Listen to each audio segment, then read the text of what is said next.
Hello guys, kumusta kayo? Mayroon tayong repair ngayon at matagal-tagal tayong hindi naka-upload. Bali, hindi ko na sana to i-upload dahil alam ko marami nang nakakalam nito. Pero at least kahit papaano makapag-upload tayo at makapag-update tayo sa mga followers natin. So ito, i-share ko lang po ito. Ito po yung kanyang model. Nakabaliktad siya, no?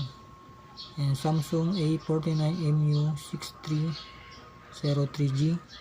Ayan, ipapakita ko sa inyo kung ano yung kanyang problema.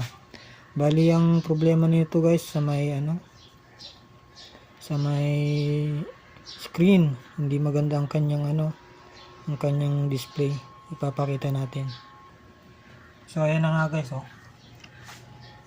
nagdo-double image siya na flickering.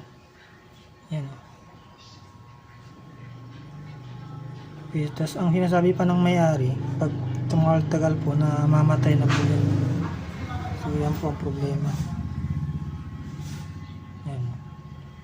Tapos ano na rin, ayun na, namatay na.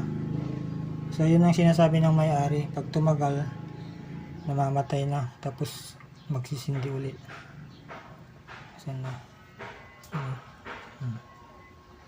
So nawawala ang kanyang supply. Yan, double image kagad. Yan, magre-restart. Okay, so try natin gawin to guys, no? Yan, restart. Yan naman.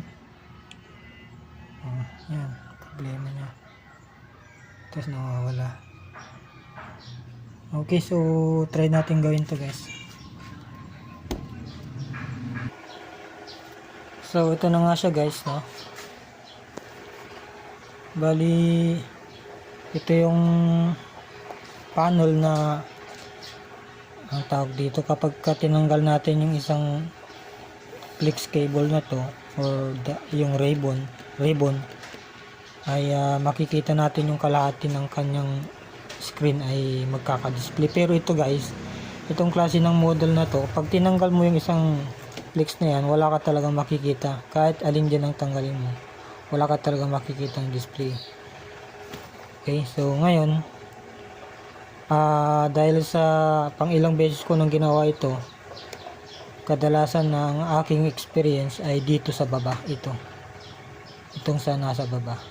So dito tayo magba-blocking ng mga signals. Ituturo ko rin sa inyo kung saan ko bina-block yung signal na ganito. So bali ang signal dyan ay okay, so ito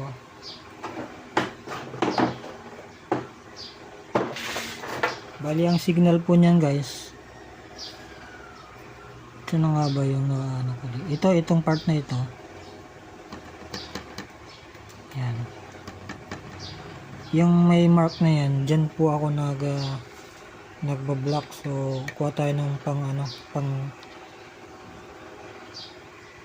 scotch tape or kahit papel ganun or plastic na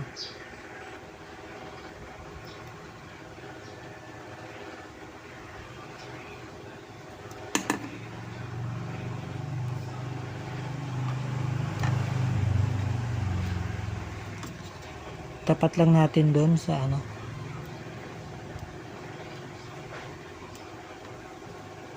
subukan natin kung tamaan natin dito.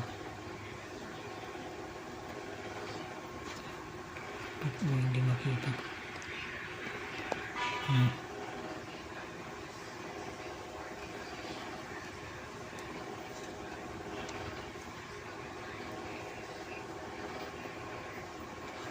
Okay, try natin yan.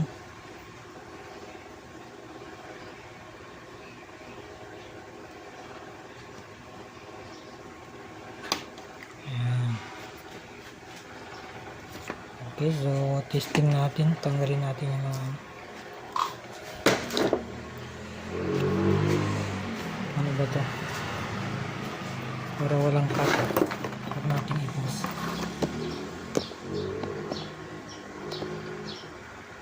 Yan, saksak ko na siya.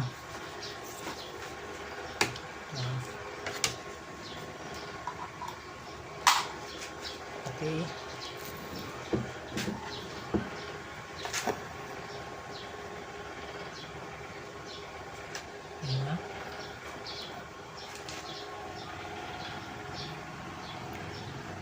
Yan, so parang nawala nga yung flicker niya. Wala na yung kanyang ano, yung double image, wala na din. So yun lang guys. So kapag ka nakagawa na kasi kayo ng mga ganito, alam niyo na yung titirahin niyo kaagad. Okay, so yun. I-assemble natin to, tapos obserbahan natin kung tatagal siya. Pag tumagal to ng kahit isang oras, okay na yan guys.